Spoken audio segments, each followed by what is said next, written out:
C'est un grand jour les gros bidous parce que j'ai la chance de tenir entre les mains le prototype d'un tarot dont la campagne Ulule vient de se mettre en place pour le mois à venir.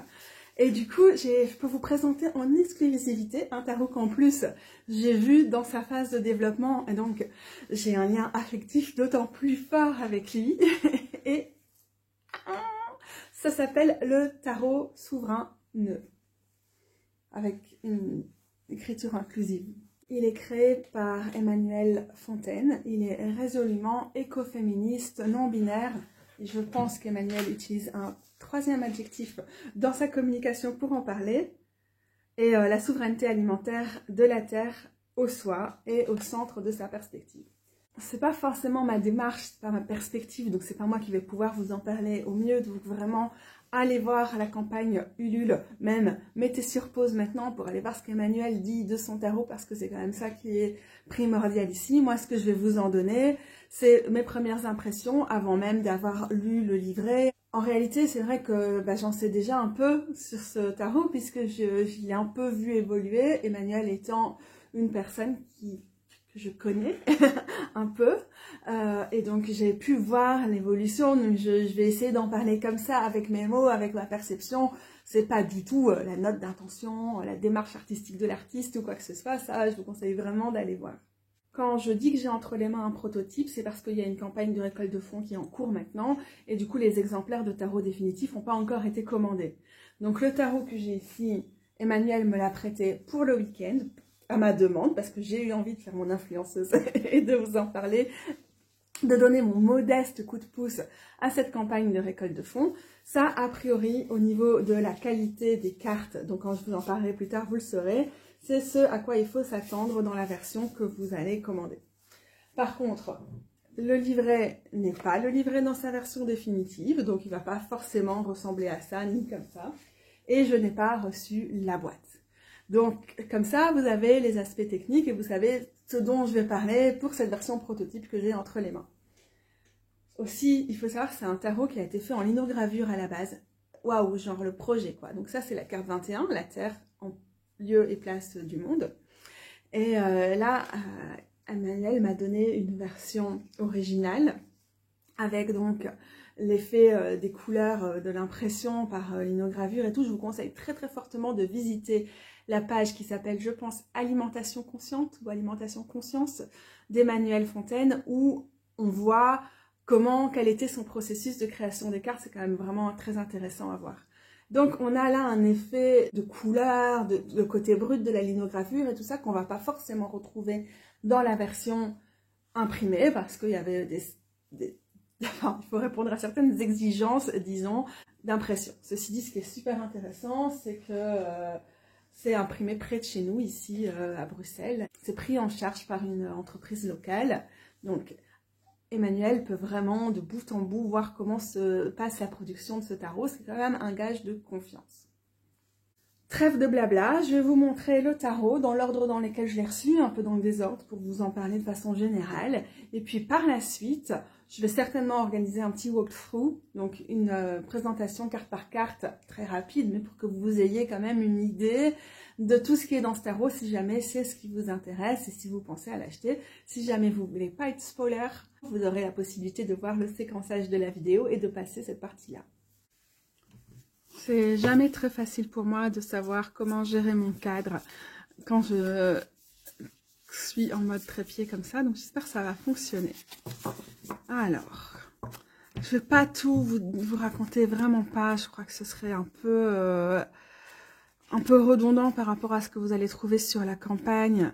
Je pense que c'est vraiment pas le but, donc comprenez donc bien que je vais pas pouvoir rentrer dans les détails très précis de ce tarot, et que je vais vraiment plutôt être sur mon ressenti pour vous donner l'envie à travers mon regard de vous orienter vers lui, de vous laisser surprendre par lui, mais pas du tout de vous laisser limiter par mon regard si jamais vous avez des doutes à exprimer. Alors j'ai reçu cette version prototype mélangée là maintenant et franchement je m'y suis mise comme ça directement.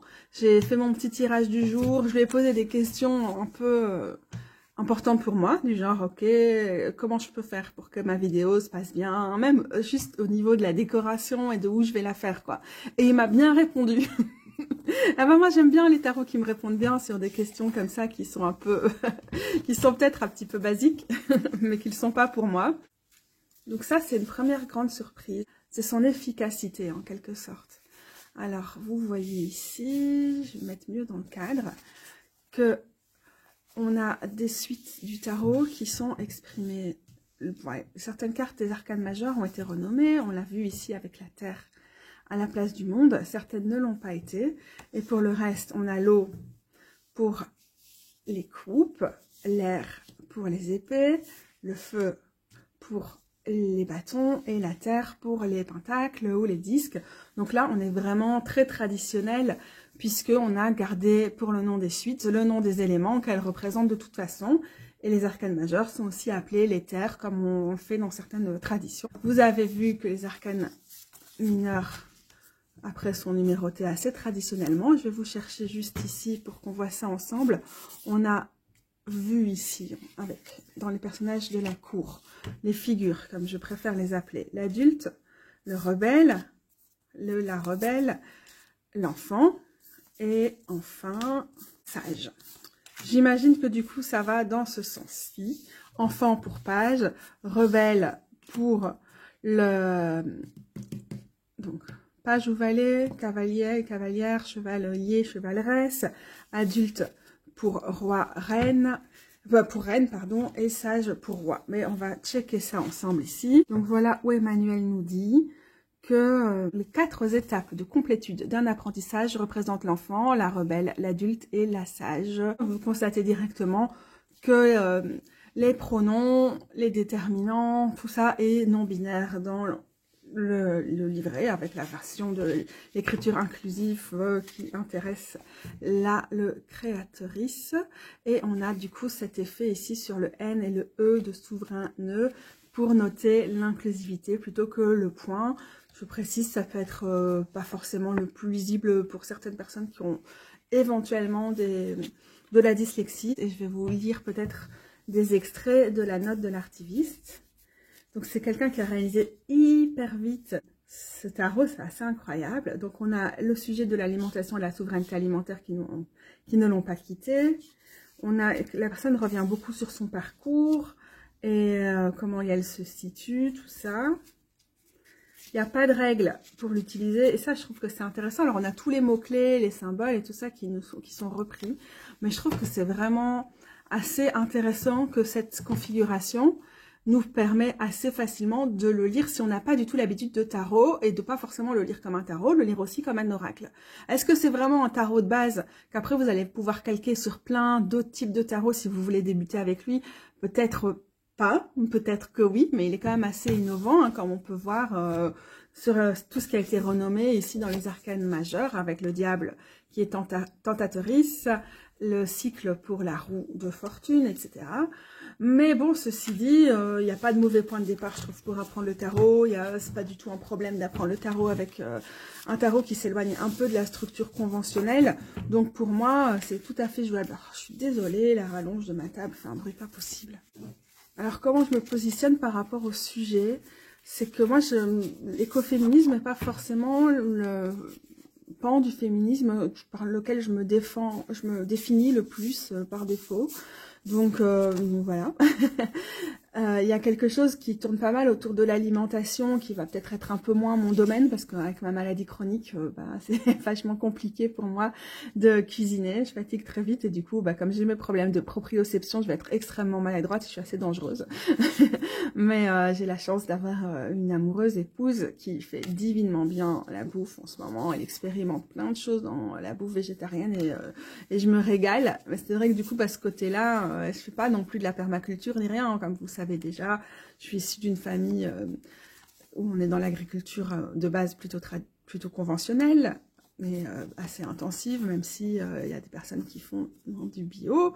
Donc je connais plutôt ça, et j'ai aucune connaissance qui vont plutôt intéresser l'artiviste ici qui a créé ça, sur tout ce qui est la question de la permaculture par exemple, et les questions de justice sociale, d'équité et tout ça autour de l'alimentation et de l'écologie. C'est pas que je les connais pas du tout, mais c'est que je les connais pas très bien, quoi. C'est pas du tout un domaine dans lequel j'ai beaucoup de choses à dire. Alors bon, bah, comme beaucoup de personnes qui s'intéressent quand même à ces sujets-là, hein, j'ai lu pas mal de bouquins et tout, mais je ne me définirais pas forcément comme le public cible peut-être de ce genre de tarot. En même temps, il est non-binaire, donc je peux le classer comme un tarot queer, et ma perspective qui est plutôt éco-queer, éco-féministe et tout ça, elle se trouve directement comblée par tout ça, même si j'ai pas forcément le cadre, les références pour pouvoir en parler. Avant d'aller plus loin, je vais juste vous dire quelques molottes sur les cartes. Elles sont pas trop épaisses, c'est du 300, alors que beaucoup de tarots sont en 330, voire en 350 dans l'indépendant, ce qui fait que parfois elles sont trop épais et que les cartes, même si elles sont joliment mates comme ça, elles collent entre elles. Là, on a des cartes mates qui sont très très légères, qui vont très bien se mélanger. C'est très agréable, que ce soit comme ça, en les battant dans la main, ou en étant plus sur d'autres types de techniques. Franchement, je suis assez étonnée parce que du coup, Emmanuel travaille avec une boîte de photocopie et d'impression d'art et tout ça, qui n'a pas du tout l'habitude de travailler sur des tarots. Et on a une qualité de carte extraordinaire. J'adore ce mat. Alors bon, bah le noir, évidemment, ça marque assez vite. Quand c'est comme ça, moi j'aime bien parce que ça permet de voir vieillir son tarot. Et il faut plutôt vraiment, là pour le coup, l'approcher avec les mains propres, et quand même une question de bon sens avec des tarots comme ceci. Encore que moi j'aime vraiment les voir vieillir. Et voilà, donc on a un côté mat très doux, hein, vous l'entendez évidemment avec ma façon de les mélanger et tout. Vraiment adorable. Voilà, dès que j'aurai en main ma version à moi définitive, puisque là j'ai un prototype, mais que Emmanuel, d'ici la fin du mois, va me ramener mon exemplaire. Ouais, merci, c'est un trop cool cadeau. Ouais, je ferai les bords en noir, ça va être magnifique, je pense. Ou peut-être en fonction des suites dans les différentes couleurs. Donc, la version originale en lithographie avait plus de jeu sur les couleurs, sur l'arcane majeur. Mais ici, on est en noir et blanc. J'aime bien. Il y a un effet gravure, un effet un peu artisanal, carrément artisanal, malgré la digitalisation qui va me rappeler. Et alors, du coup, Emmanuel vient de me le rendre aujourd'hui parce que je lui avais prêté le Théa Tarot, qui est un des tarots avec lesquels Emmanuel a appris, puisque elle avait le bouquin qui va avec. Et donc, on a aussi ce côté avec des anciennes techniques d'impression. Je pense pas que c'est de la linogravure qui est en question ici, mais on a une espèce de découpage, vous voyez. C'était noté dans le bouquin, j'ai regardé la dernière fois, mais j'ai déjà oublié. Mais un découpage de papier, c'est vraiment magnifique. Et donc j'adore sentir aussi cette influence avec ce tarot lesbien de 1984, qui a été aussi revu de façon queer avec un plus récent bouquin qui permet de le revisiter. Et soit dit en passant, j'ai vu dans la newsletter de Little Red Tarot qu'il y aurait une 3e impression du théâtre l'année prochaine. Donc ça, c'est top, top, top comme news. Je suis bien contente. Donc, du coup, c'est blanc. Noir et blanc, les majeurs. Moi, j'adore les tarots en noir et blanc, donc j'adore ça. Alors, en 8, on a Hécaté. Et je voudrais savoir si Hécate ici est en position de la force ou de la justice. Donc il va falloir que je sorte la carte numéro 11 à un moment pour savoir si ça a été numéroté comme un Marseille ou comme un Rider-Waite-Smith. J'ai l'impression que je suis censée le savoir. Alors celle-ci n'est pas numérotée, donc j'imagine que c'est traditionnellement l'arcane sans nom. Ah non, c'est celle-ci l'arcane sans nom. J'ai fait une erreur parce que je regarde les cartes à travers mon écran et non à travers... Quelle cruche je fais.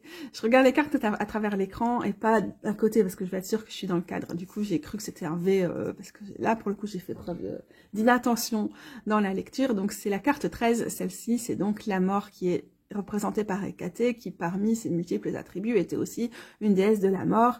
Et j'ai l'impression qu'on la voit faire du compost ici, ce qui est un rôle qui convient tellement bien à Hécate. J'adore. Le phénix ou la liberté, la carte pas numérotée, c'est parce que c'est la carte 0, la carte du fou. Je trouve qu'il y a une énergie très Uranus dans cette carte que j'aime beaucoup. Donc ici, vous voyez qu'on a choisi la couleur jaune pour la terre. Moi, j'aurais préféré vert, j'aime bien le vert, mais bon, très personnel. Du coup, on est dans des couleurs primaires, on aurait ajouté une couleur pas primaire, bon, celle-ci n'allait pas pour le coup. Donc l'air est en mauve. Je pense que Emmanuel s'est vraiment inspiré de personnes pour faire ces cartes-là. Je ne sais pas si c'est noté dans le livret, ça peut être très intéressant que je vous le dise maintenant. Verseau, donc on a un signe, une association astrologique. Ah oui, d'accord. On a donc les signes fixes pour rebelles, les signes cardinaux pour adultes et les signes mutables pour... ah non, ça c'est pour l'eau qu'on a ça, mais c'est pas la même façon de fonctionner, puisqu'ici le sage, là le sage est un signe fixe. Bonne question. Non, je trouve ça toujours intéressant quand les personnes développent leur propre système.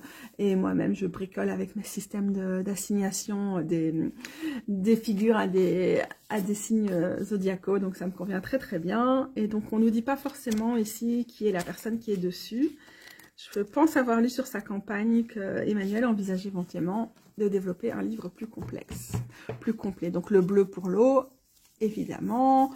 Le rouge pour le feu, évidemment, très traditionnel. Et alors, c'est vrai que moi, le violet pour l'air, c'est un de mes codes préférés, violet, gris. Donc, ça correspond tout à fait à ma façon de lire l'air. Voilà. Bon, ça, c'est une question de code et c'est à chacune de voir si ça fonctionne pour soi. Une bonne question à se poser, c'est est-ce que les majeurs renommés vont bien fonctionner? Ça, je peux pas vous le dire non plus d'ici. Mais en tout cas, je suis vraiment impressionnée. Oups, voilà. Vous avez peut-être vu, je suis mal partie, donc j'ai plié la carte, elle est revenue nickel en place. Je trouve ça assez impressionnant. En ayant travaillé avec quelqu'un qui se spécialise pas dans l'impression de cartes, on a vraiment quelque chose de nickel ici. Ça me donne envie de courir là à quelques rues d'ici pour aller voir cette entreprise d'impression et leur demander comment on peut imprimer correctement, faire des tirages d'art, de magnifiques dessins de roses qui traînent ici et qu'elle ne sait pas comment imprimer forcément. Rebelle de terre, j'adore ça. Pour moi, c'est une énergie très très forte de chevaleresse de terre. J'aime beaucoup. Waouh. J'aime bien ce qui sort là. Qu'est-ce qu'on va essayer comme tirage? Je vais essayer de faire un peu moins de bruit avec ma table aussi. Attendez.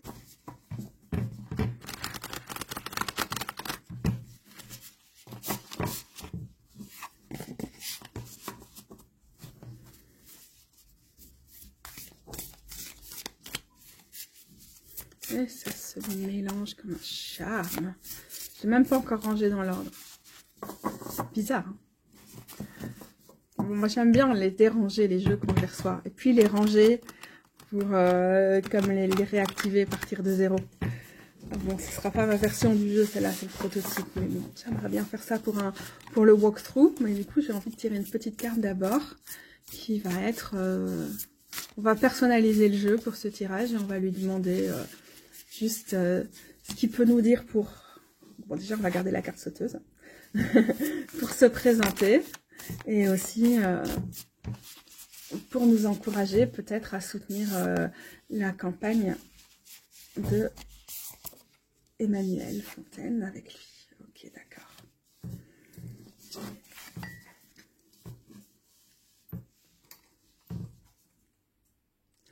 Se présenter, on a là le toléranteux. J'aime vraiment bien parce que déjà je sais que les Gémeaux sont un signe bon, associé traditionnellement à la carte des amoureuses, qui est la carte numéro 6, donc celle-ci, et donc qui nous réunit pour des raisons différentes, Emmanuel et moi, donc déjà ça me fait plaisir de le voir ici. J'aime bien ce que ça dit ici en termes d'ouverture d'esprit quoi par rapport à ce tarot, où on a là pour le coup dans les arcanes majeures, quelque chose qui va vraiment nous parler aussi de notre rapport individuel à l'alimentation, à nos écosystèmes sans doute, et on a ces personnes qui sont en train de contempler un magnifique cupcake avec la nuit et le jour, donc on a une question d'équilibre qui revient ici. La personne tolérante ici nous offre un message radical d'acceptation de soi et de décomplexation, d'avoir une approche décomplexée de notre rapport à notre corps et à l'alimentation. Ici, Emmanuel nous parle de la souveraineté alimentaire de la terre au soi. Et du coup, j'aime bien que cette carte qui nous présente ce tarot nous ramène déjà fort à nous-mêmes, d'être plus tolérante, d'être plus ouverte d'esprit dans notre rapport à notre alimentation, aux questions d'écoféminisme et de justice sociale. Et donc, il va nous centrer, avant de nous décentrer, j'ai l'impression, comme on a vu ici avec cette carte de la Terre.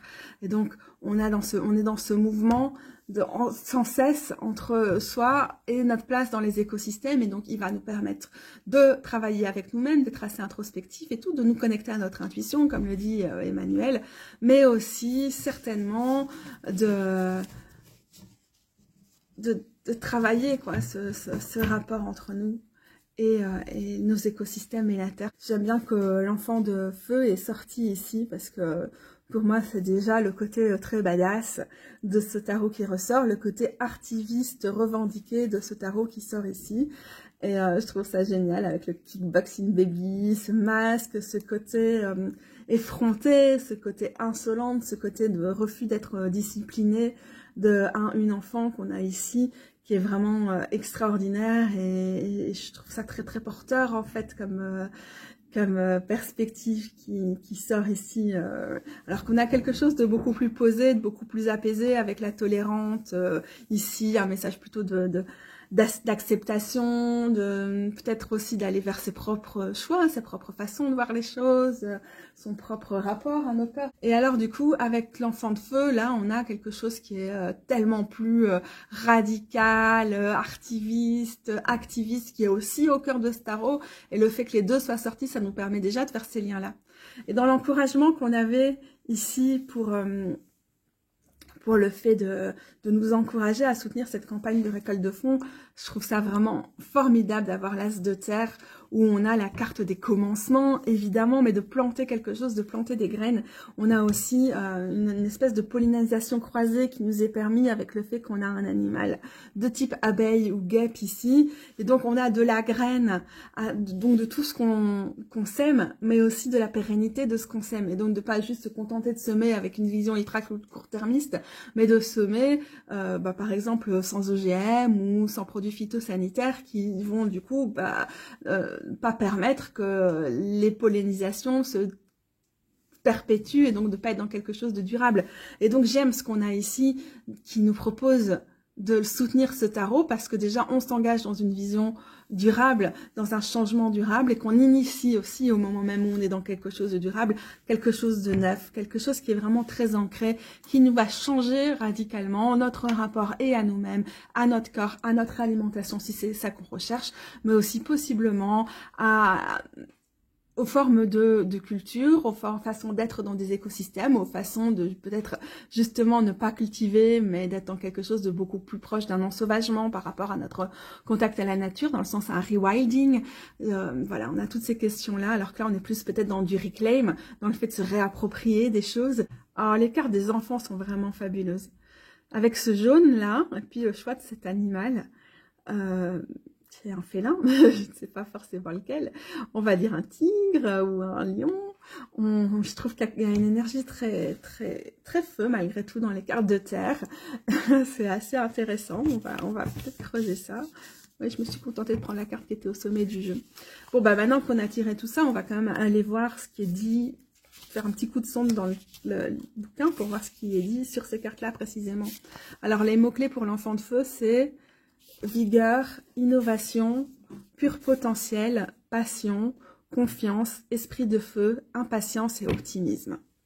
Et alors ici avec toléranteux, donc la carte des Gémeaux, on a la mention du Gémeaux ici, donc intéressant, on est dans plutôt du coup... Alors, on n'a pas les planètes dans les associations, on a les signes. Voilà, comme ça vous savez. Et on nous dit réconciliation des opposés, choix, compromis, libre arbitre, attraction, affection, harmonie, confiance relationnelle, réunion. Ok, très cool. Donc on a des mots assez classiques hein, pour la carte des amoureuses. Et du coup, pas certaine de pouvoir voir en quoi... ça se répercute dans l'image, hein. C'est à réfléchir pour moi là, tout de suite. Et je ne vais pas le faire maintenant, sinon on est encore parti pour 3-4 heures. On se connaît, on me connaît. Alors, l'as de terre. Ici, on a nouvelle graine, nouvelle opportunité, manifestation, faveur, sécurité, investissement tangible, intelligent et mature. Excusez-moi, mais c'est la carte qui est censée vous encourager à soutenir ce tarot sur la campagne de récolte de fonds sur Ulule. Là, on a donc un investissement tangible, intelligent et mature. Hein. Je vous dis ça, je dis rien. Ouverture à la diversité. N'est-ce pas fabuleux? Merci, tarot souverain. J'ai rangé les cartes et on va faire un petit carte à carte là pour l'instant. Je pense que ça peut être sympa pour les personnes que ça intéresse en tout cas. Alors, on a vraiment l'activisme total qui revient avec le feu. Moi, j'adore lire la suite de feu, de bâton à travers le prisme de l'activisme. Donc, je trouve ça très très chouette quand un tarot prend le parti de focaliser en priorité là-dessus. Alors, la bonne question à se poser maintenant, c'est est-ce que du coup, on va utiliser ce tarot exclusivement dans la lignée des intentions de la créatrice, ou alors est-ce que on va plutôt le lire, on va pouvoir le lire comme un tarot généraliste? Ça, c'est la question. Et est-ce que c'est nécessaire d'avoir un tarot généraliste? Ou est-ce que la question de la souveraineté, de l'alimentation et de l'écologie qui est au centre de ce tarot-là est juste tout à fait... en fait, est généraliste, parce qu'elle est transversale, vous voyez ce que je veux dire? Elle est partout, elle est en toutes choses, et nous connecter à nos écosystèmes, les respecter, respecter aussi... Bon, je vais avoir du mal à ranger en même temps. Enfin, il y a tellement de choses à respecter, à écouter et à favoriser, en fait, dans nos vies, j'ai envie de dire quelque chose de ce style-là, que je trouve ça important aussi d'avoir des tarots qui ne sont pas a priori généralistes et d'apprendre à pouvoir les tirer d'une façon peut-être plus large et plus généraliste, parce que ça peut aussi nous permettre de nous décentrer ou de nous recentrer ou de nous excentrer pour mieux se voir, hein, parce qu'on a cette question de est-ce que de la terre reçoit. Moi, je peux aussi profiter de mon rangement pour vous dire qu'en soutenant ce tarot, vous allez voir directement dans la campagne de récolte de fonds, vous nous soutenez aussi le projet d'association, d'ONG, de le créatrice. Et donc, c'est aussi une façon très très importante, finalement, de soutenir un très très beau projet tout en faisant l'acquisition d'un magnifique tarot. Alors, pour votre bonne information, il est dans cette version, il va être à 80 €, ce qui est certes fort cher, mais qui est le prix d'un tarot indépendant auto-publié, ce qui est donc le cas, hein, c'est ce qu'il est.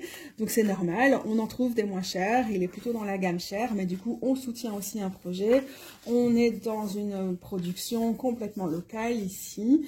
Et vous avez aussi sur la possibilité, sur la campagne, de l'avoir dans une version un peu moins bonne, qui n'est pas satisfaisante, qui n'a pas été retenue pour la version définitive, donc avec une moins bonne qualité d'impression aux yeux de l'artiviste, pour le coup pour 40 €. Donc ça c'est assez sympa de pouvoir aussi récupérer ces exemplaires-là. Il est juste quoi comme prix par rapport à d'autres tarots de ce style-là. Et voilà, avec toutes les qualités qu'il a ici, et en même temps que je suis tout à fait consciente que pour beaucoup de gens c'est un gros investissement, mais si vous avez le coup de cœur que j'ai pour ce tarot, je vous invite vraiment à le mettre sur votre liste d'acquisition pour Noël. Voilà, j'imagine aussi, j'ai pas posé la question, qu'il restera disponible après la campagne de récolte de fonds auprès de l'artiste ou d'autres fournisseurs, mais j'ai pas les réponses à tout ça.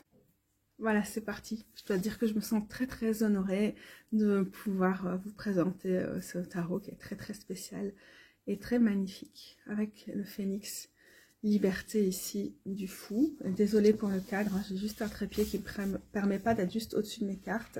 Et du coup j'ai le pied devant moi, donc c'est assez douloureux, mais voilà. Je fais ce que je peux, j'espère que ça vous convient. J'adore la cage renversée sur le sol, la personne qui se voit pousser des ailes, et j'adore aussi le fait que ce chien est un gros chien. Je ne sais pas pourquoi le chien du tarot du fou est toujours trop petit, mais ça ne me convient pas. Je suis ravie de voir la sorcière. Je vous mettrai le lien parce que j'ai eu l'occasion de mélanger, de faire un reel avec toutes les cartes, je pense, de ce tarot, mais dans la version en linogravure. Je vais vous mettre un lien sur mon Instagram si vous voulez aussi voir cette version-là des cartes, avant de voir celle-ci. Sorcière, pour le magicienne, c'est vraiment formidable. Prophétesse, pour la grande prêtresse, J'adore parce que moi en tout cas, ce qui me vient, c'est directement l'idée de divination, de porter le regard et tout ça, ici au sein de ce qui me semble être un oignon. Et donc, on a toutes ces couches et la possibilité d'aller dans toutes ces couches, mais on a aussi le quotidien de quelqu'un qui va faire de la cuisine, donc cuisine qui fait partie du parcours de notre artiviste ici, Emmanuel Fontaine. Donc voilà, c'est aussi très intéressant. Et je vous invite à aller voir sa bio sur sa page Ulule. Alors, souveraine pour l'impératrice, je kiffe que ce soit le nom du tarot qui soit repris pour cette carte ici. J'apprécie énormément. Chef E pour l'empereur. Intéressant, hein, parce qu'on a ici, moi, j'imagine que c'est ce que vous voyez aussi, mais peut-être que vous allez voir complètement autre chose. Mais sur son tablier, j'ai l'impression de voir tous ses intestins et ses organes digestifs. Et en même temps, ça ne doit pas être très réaliste. C'est peut-être complètement autre chose et vraiment autre chose qui dépasse de, de sa poche. Mais j'adore le fait que ce soit les organes digestifs qui seraient ici. Je trouve ça vraiment intéressant. Divin, divine pour l'hiérophante. Avec, j'ai l'impression, la petite pousse là qui nous est donnée. Donc, on a la question de la transmission, mais aussi du don, qui revient dans cette version-ci, qui est fort intéressante. On a déjà vu, du coup, précédemment, pour les amoureuses en position 6, le choix de tolérante. Mais vous n'êtes pas obligé de le lire en faisant les analogies avec une carte de tarot traditionnelle. Moi, je précise ici, comme ça, on ne perd pas le fil. Chariot est ici mouvement, avec le fameux Riots Not Diets. La révolte, la rébellion, et pas les régimes. D'ailleurs, du coup, j'avais sorti pour l'occasion ici ce petit patch que Fat Friendly a fait avec cette célèbre citation. Donc, je kiffe, j'adore cette personne qui se met en mouvement, là, vers autre chose que les régimes, donc la culture déjà, la culture capitaliste qui nous force à détester nos corps et à vouloir les changer et surtout à vouloir les démolir et qui va radicalement vers autre chose qui est de l'ordre de la révolte. La force ici, j'adore beaucoup.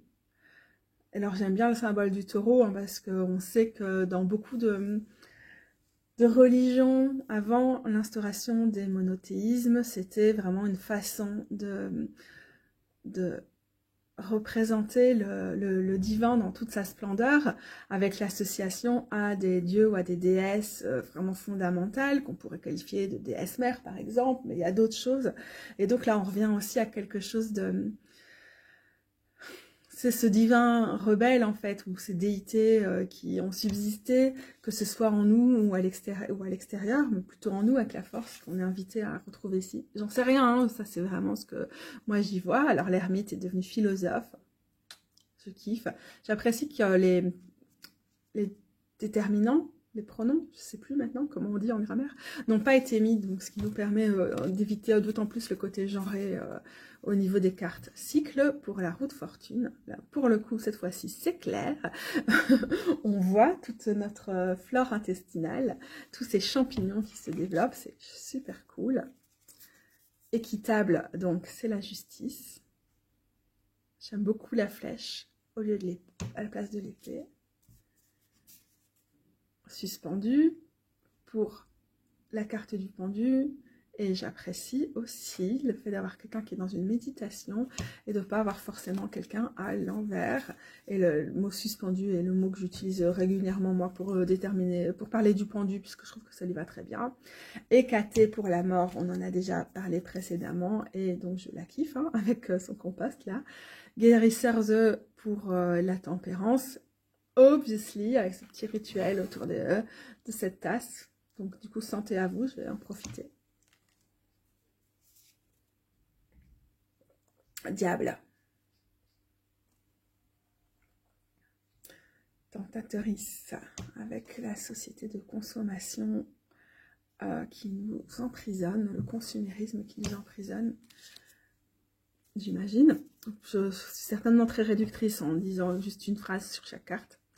L'effondrement, ici, On peut certainement y voir beaucoup de choses différentes. Moi, je vois un effondrement de type, comme un meltdown, un effondrement autistique, une crise autistique, par exemple.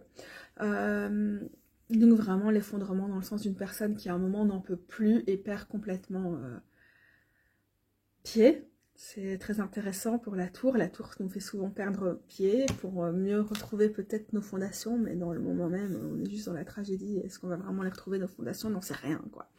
Donc voilà, l'étoile ici me rappelle le pendu dans certains jeux. J'aime bien que ce soit la seule qui ait des couleurs dans toutes les cartes d'arcane majeure. L'étoile, intéressant, non? No comment. Pourquoi? Parce que sinon on est parti pour des heures. La lune. Est-ce qu'on est sur la lune ici? Ou est-ce qu'on est ailleurs? Je ne saurais dire, mais je vais continuer. Je trouve que le soleil est brillant. Est-ce que cette personne est dans une brouette? On dirait que oui. La récolte, c'est génial ça, non? Vive les carottes, by the way. Jugement. Alors, on a certainement on a d'office, hein, parce que Emmanuel en avait déjà parlé sur sa page Instagram quand elle avait présenté cette carte. On a d'office une référence à un mouvement militant précis, mais je ne... Voilà, c'est pas noté ici et du coup, je l'ai pas en tête. Donc, je vous invite à aller voir ça sur sa page Instagram ou au moment de la création, peut-être pas de la création, je sais plus, des différentes cartes. Emmanuel nous partageait à chaque fois une interprétation qui était fort intéressante, évidemment. La Terre, qu'on a déjà vue plusieurs fois, et donc j'ai déjà eu l'occasion de vous parler. Du coup, on rentre dans l'ordre dans lequel elles ont été rangées ici pour ce jeu, dans la suite de feu, avec l'As. Le 2 de feu. Intéressant d'avoir un des bâtons qui est tombé ici. Est-ce que c'est un bâton? On dirait presque que c'est un feu rouge ici. Très intéressant cette idée de mouvement, alors que souvent pour moi le 2 de feu peut plutôt être... elle implique l'idée de mouvement, mais peut-être c'est aussi le moment avant le mouvement, ou le moment des bilans, mais je suis toujours intéressée surtout sur les cartes du 2 et du 3 de bâton. Je trouve qu'on a tout intérêt à les revisiter, parce que parfois tout le monde galère un peu avec elles, quoi. Alors le 3 de feu, avec la préparation du repas, ça m'a l'air pimenté tout ça. Le 4 de feu. Alors on dirait qu'on a de la badiane, de l'anis étoilé, du piment. Quoi, c'est une allumette? Ça pourrait être du gingembre ou du curcuma. Donc on a des cartes très, des plantes très piquantes, très martiales aussi. Et du coup là on a le symbole de... Est-ce que c'est un symbole de transidentité? Sans doute. La personne avec son t-shirt valide qui rappelle que cette personne est valide, valable, qu'elle a sa place, quel que soit son genre et sa rébellion du genre. Donc on a peut-être un appel de la communauté dans le fait d'avoir le dos derrière le mur comme ça et de s'isoler. Je trouve ça très intéressant par rapport à ce que ça représente en termes de feu. Ça m'évoque un peu le cadre de coupe aussi. Donc ce serait intéressant de voir les cartes au niveau numérologique, comment elles se répondent à travers les différentes séries aussi. J'ai l'impression que là, on a peut-être aussi quelque chose qui commence à prendre forme au niveau de l'activisme dans la tête du personnage, des personnages qu'on va retrouver ici. Le 5 de feu, on dirait que la personne est emmenée par des flics. Et que cette fois-ci, la personne ne va pas se laisser, ne va plus se taire, qu'elle affirme résolument « je suis valide ». Alors, 6 de feu. All enough. Tout ça c'est. Avec ce visage très particulier. Je ne sais pas du tout, j'ai l'impression que peut-être que la suite de feu n'est pas très comme ça, qu'on ne sait pas si facilement la calquer sur le système du Rider-Waite-Smith, et tant mieux, hein, parce que parfois on se fait chier à lire les cartes en mode Rider-Waite-Smith, mais du coup j'ai envie de lire ici les mots-clés pour savoir. prouesse, expansion dans la création, leadership, optimisme, stabilité dans les actions et prise en compte de l'entièreté des éléments importants, clarté et confiance dans le groupe. Ah, tout le monde dans le groupe est assez du coup. Ok, intéressant. Donc effectivement, on n'est pas forcément dans quelque chose de très très classique. Et pourquoi pas. Le 7 de feu ici, avec community care, le soin communautaire, la considération de la société, prendre tout le monde, et avec un truc qui nous barre, le fait de self-care, self-love and self-defense. Ok, fort intéressant. Le 8 de feu, avec un tragique bombardement qui met la terre en feu. Alors, on a des zones à défendre avec le 9 de feu. On a la ZAD, le symbole de l'anarchie, et tous les lieux sont... On a besoin de tous les lieux.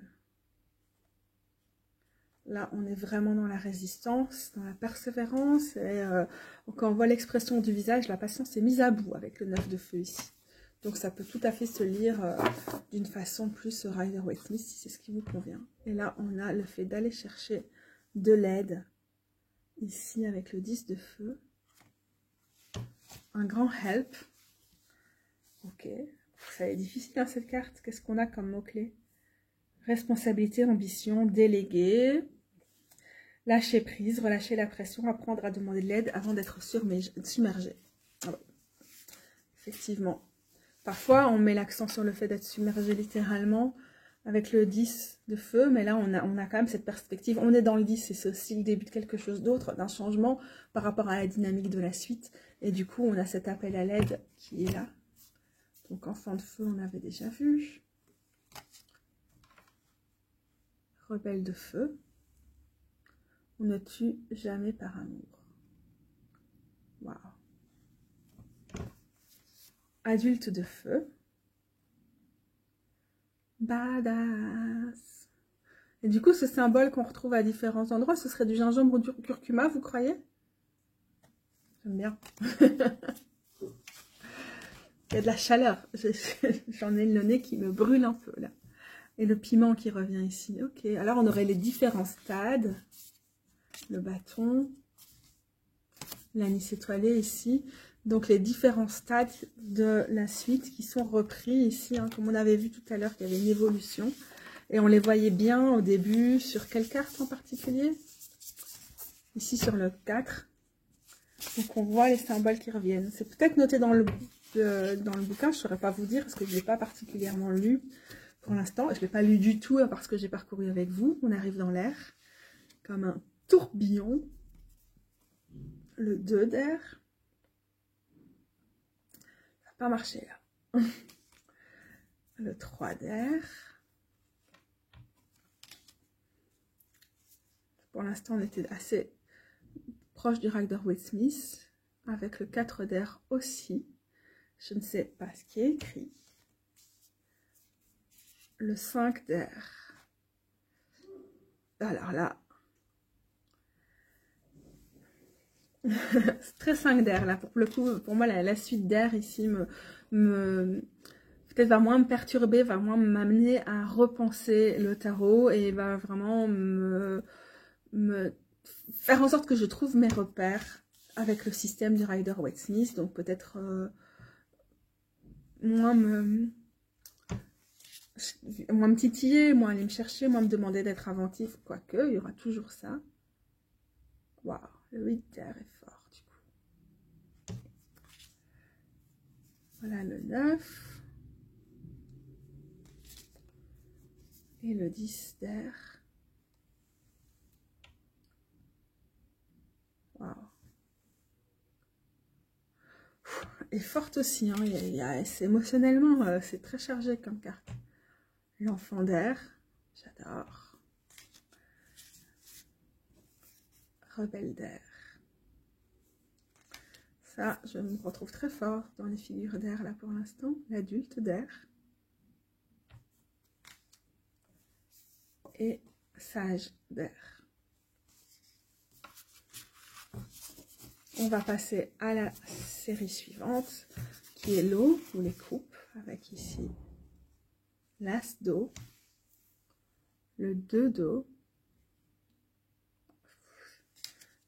très émouvant, hein, le 3 d'eau, magnifique, parfois on n'a pas besoin de beaucoup de détails pour pouvoir se plonger dans ces cartes-là, le 4 d'eau est sublime, je l'adore. Encore une fois, ça va se lire très facilement en mode Rider-Waite-Smith si c'est ce qui vous intéresse, avec complètement la possibilité d'en sortir, avec pareil ici, le 6 d'eau. Me plaît bien. Je suis pas toujours très fan des 6 d'eau trop classiques. Certains 6 de coupe ne parlent pas assez de...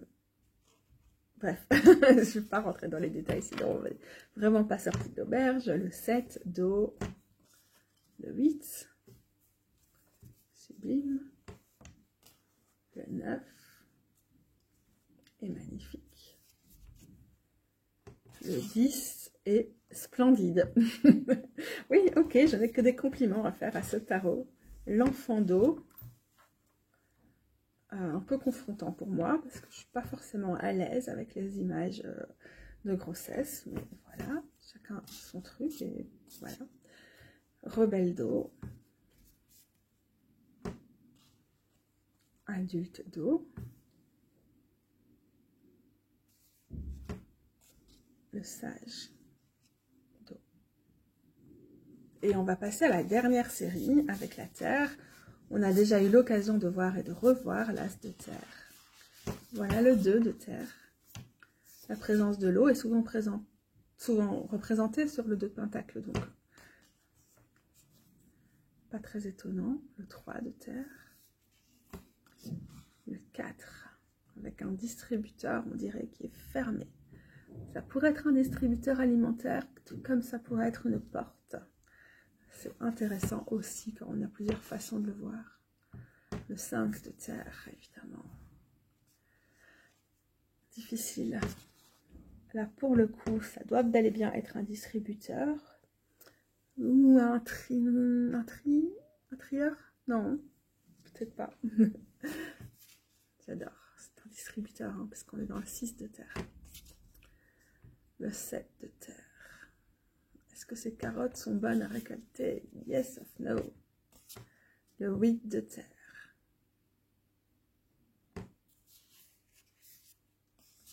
Le 9. Oh oui, oh, j'ai envie d'en faire mon cocon aussi, mon petit chouchou d'amour. Oui, je parle au bourdon. Le 10 de Terre. L'enfant qu'on a déjà vu. La rebelle qu'on a déjà vu aussi. L'adulte. Et la sage. Ouais, ce sont devenus des animaux sur ces cartes-ci, ce qui peut être intéressant si on essaie de comprendre la progression dans chacune des cartes. On termine sur les animaux et j'ai un peu peur de ce que je fais là. Hop. Donc voilà, je suis vraiment impressionnée aussi par le travail qu'a fourni Emmanuel. On a assez peu de temps avec ce tarot. Je pense qu'il est vraiment plein de promesses et qui peut redéfinir notre relation au tarot, à la terre, aux écosystèmes, à nous-mêmes, à notre alimentation, à notre corps. Enfin, il est vraiment riche de promesses, à notre militantisme, à notre activisme, à notre créativité. Il permet d'explorer nos relations. En ça, il est assez généraliste hein, aussi en réalité. C'est vraiment des questions très intéressantes. Alors, je vais peut-être pas avoir l'occasion de le mélanger pendant des heures complètement parfaitement, mais j'ai quand même lui demandé son mot de la fin.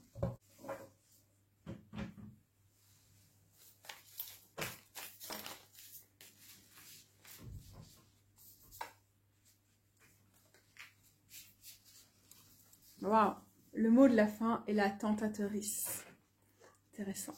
Intéressant par rapport à un tarot que je vous fais découvrir en vous encourageant à soutenir sa campagne Ulule d'ailleurs.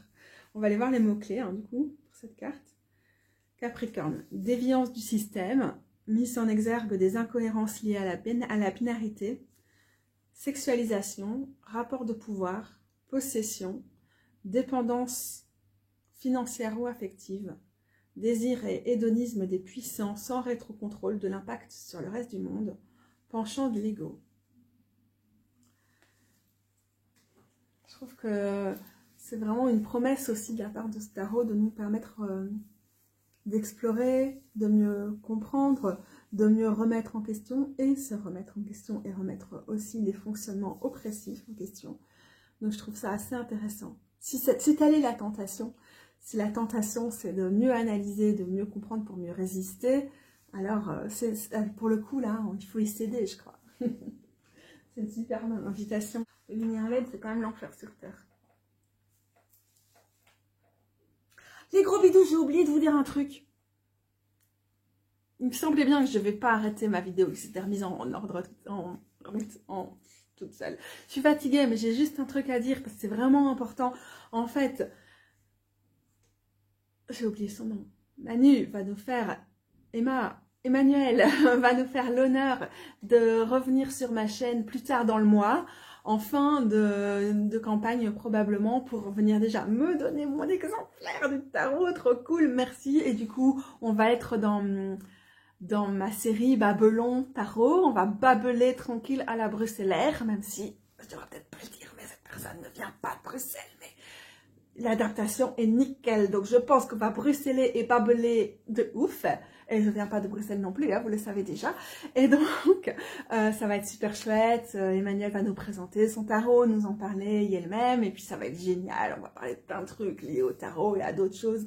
Ça va être super. Donc, attendez-vous à ça sur ma chaîne d'ici la fin du mois de novembre. Donc, on n'en a pas fini avec ce tarot souverain. Souverain. Je sais pas comment le prononcer du coup. J'espère que j'ai pas trop mal fait les choses. J'aurais peut-être dû lui demander quand Emmanuel est venu me déposer le tarot tout à l'heure. Et ben je l'ai pas fait, voilà. Bisous, hein, on arrête, hein, c'est tout, hein, c'est bon, hein, je suis fatiguée.